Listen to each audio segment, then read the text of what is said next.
Hi guys, I hope you're all well. Thank you for connecting here today.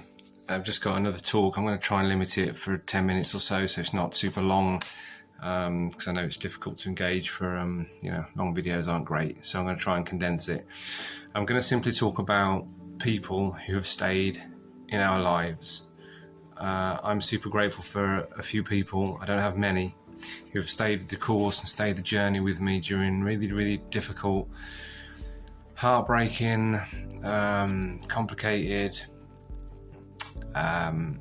periods of my life where I've messed up, got things wrong. And the easiest thing for people to do when they're friends perhaps with somebody who's going through adverse times and real difficult seasons is not particularly be there for them and they don't show up. I think a mark of a real true friend is somebody that journeys and with you, holds your hand through it, is super supportive through every moment, every trial, every trouble, and that's why I can probably count on one hand the friends who have done that, family members who have done that. I totally understand why people sometimes don't feel they can, and that's not laying blame at anyone's door for people's decisions. We mustn't judge people for their actions. That people can do what they want, but the people that stay and remain obviously show a degree of loyalty to you, and I hope you do have people in your world that are doing just that. I really do. During the talks I've done so far, I was just looking back on some of the topics we've covered about like our identity, through our recovery, things that change in that situation, the boundaries we need to put in place, the structures, how we can get through moments when we're feeling stuck and feeling like we can't move forwards, a season not defining us but a chapter of our life, not our whole life, why willpower isn't enough for us, finding strength beyond that, integrity, being the same person, seen and unseen by others, regret and how we view that, how we handle that. Do we let it dictate our life? Do we learn to live with it or learn to live under it, and then learn to live, are we living in it? Building a life we can truly stay in, that's going to be really beneficial, profitable, healthy for us moving forwards. And I think my last one was cutting things off, so we can grow. Some things have to be dealt with, and we sometimes have to be quite severe with how we do that and what we do with that, for us to enter into a freedom that we wouldn't have otherwise had. But I want to change the angle with this talk to talk for a few moments about people who have stayed in our lives, and so while this is talking about kind of, I guess, in a sense, relationships, be it friends or family, obviously it's not in a romantic sense at all, but it's very much about gratitude, it's about humility, it is about recognizing the people who have stood by us and with us through the storms, through the fire, if you like to put a metaphor to that, through the absolute hardest of hard times we may have had to face. And so it's a deep topic, and I think it's something that many men in recovery perhaps don't think about enough, and this is why I want to talk about it, because I think it's valid, I think it holds a place, I think it's worth our while and worth our time to look at it. So people who've stayed, not the people who appeared when things were going really well. We all have friends that are like that, and it's not the people who arrived after the difficult season ended and passed away, and then they turn up. But it's about the people who remained when our life was at its worst moments, probably. And there may not be very many, but that's okay. Sometimes there's not, and you can understand why if there's harsh consequences to our life from our addiction. They may not be able to handle some situations. But the people who continue to show up when there were easier options available to them not to, far easier. Again, we respect people's decisions. We don't have to agree with them. It may hurt us, but we nevertheless have to accept stuff. And I'm always talking to myself here. I've had to accept things I'm not happy and proud about, and super supportive about, and thrilled about. but I also understand that I can't dictate people's lives and actions and motives. It's out of my hands. So I deal with what I can, deal with me and how I respond to things.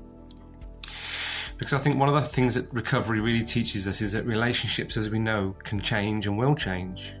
Some people will leave our lives. Some people may just leave your lives through consequence. Some people may need distance. Some people may have had broken trust, so they have lost trust in us now, and that's a big one. That's a really big one, isn't it? Trust.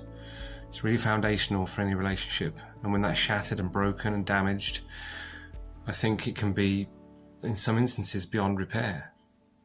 It really can. And again, it's something I've had to accept, that some trust that I've broken in relationships has not been able to be put back through all my best intentions to rebuild. It's the other person who's been affected, and you have to respect and understand and accept that reality, as hard as it is. Sometimes it's simply the consequences of what's happened, but alongside these losses, and this is what it is, the losses seem to stack up, don't they? I've noticed it.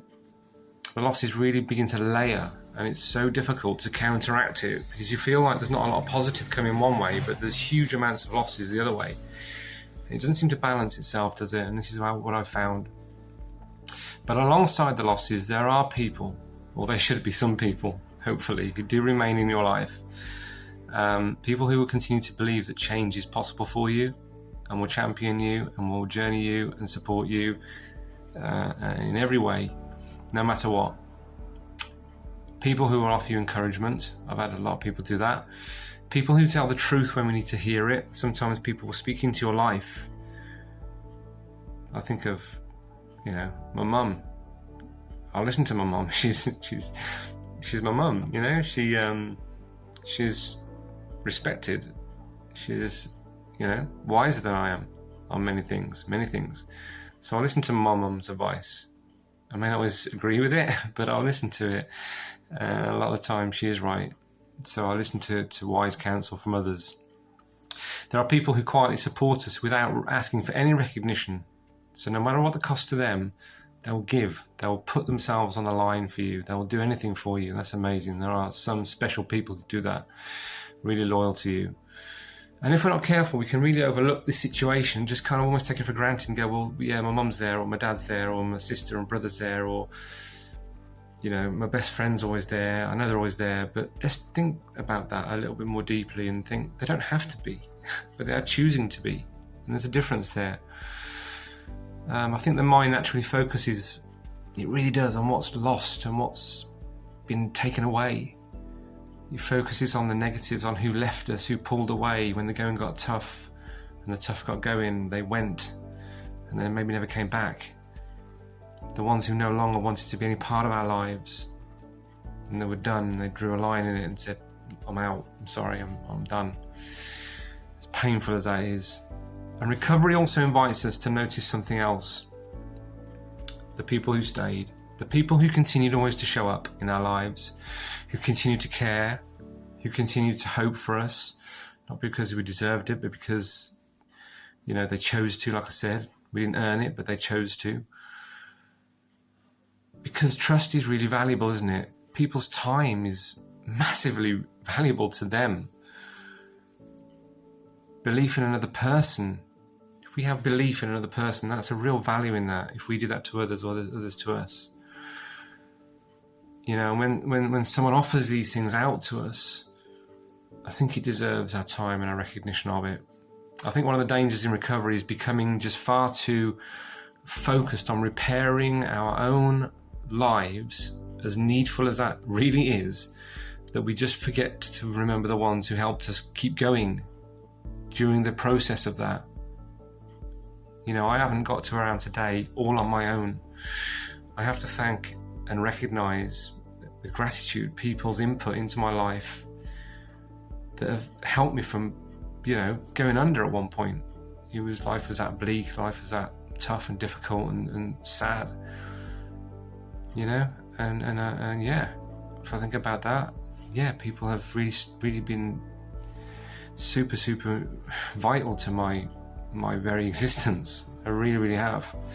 People who just answered the phone when I needed someone in the early hours of the morning when I was crying, and they answered the phone and they listened.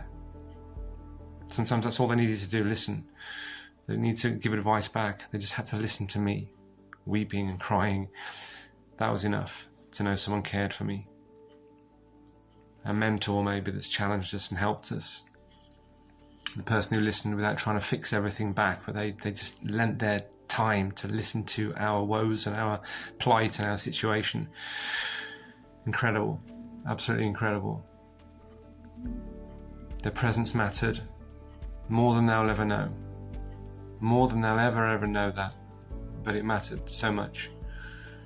And perhaps in all of this situation, there is another deeper lesson we can learn, and it is this. One day, we may have the opportunity to be that very person that was there for us, to offer support without applause, to remain steady when someone else is struggling, like in the worst possible way, maybe close to something devastating for their lives, who knows, to be the voice of encouragement when hope feels distant from that person, like maybe it did for us once. Because recovery isn't only about receiving help, it is also about learning how to give it back. And I think as we go further on in our recovery, we'll really be able to grasp this a little bit easier and a little bit better, and a little bit more, I don't know, have more of a wider understanding of that fact, and how that is so almost life transforming for another person. So it's about learning how to give it, and then it's what happens, and something beautiful occurs when we can be this person, be this almost this guardian angel to somebody who needs us when they need us most, and we're there, we show up. The pain that we've perhaps experienced in our own lives will begin to then serve some form of purpose to somebody else's. The lessons we've learned become something we can share to others. The support we once needed at that very moment when life was at its worst moment, at its most desperate hour. We can be that. We can be there to give that hour, to give that phone call, that answer on that phone, to give those 5 minutes, 10 minutes, half an hour, 2 hours, 3 hours, 6 hours of our time to help somebody at their most desperate time in need. The support we can offer back is the support we once had ourselves, so we know what it means. We've had experience of it ourselves, and we know how super valuable it is to us. So today I just want to leave us with one question, and I'm finishing here. Who are the people who stayed in your life? For me, I can probably count them on one hand, seriously. Probably 5 or 6 people. But that's okay. You don't need 20, 30, 40 people. You might only have 1 or 2. But if that person has helped you and has got you to where you are today, and without them you wouldn't perhaps be here, then that one person is all that it mattered and all that it was needed. Who has continued to show up for you? Who has continued to believe in you when you did not believe in yourself? Who helped you to move forwards? Who picked you back off the floor when your face was buried face down and you thought, I quit, I'm done? Take time to think and appreciate. Write a gratitude list. I've spoken about this in my videos a few back.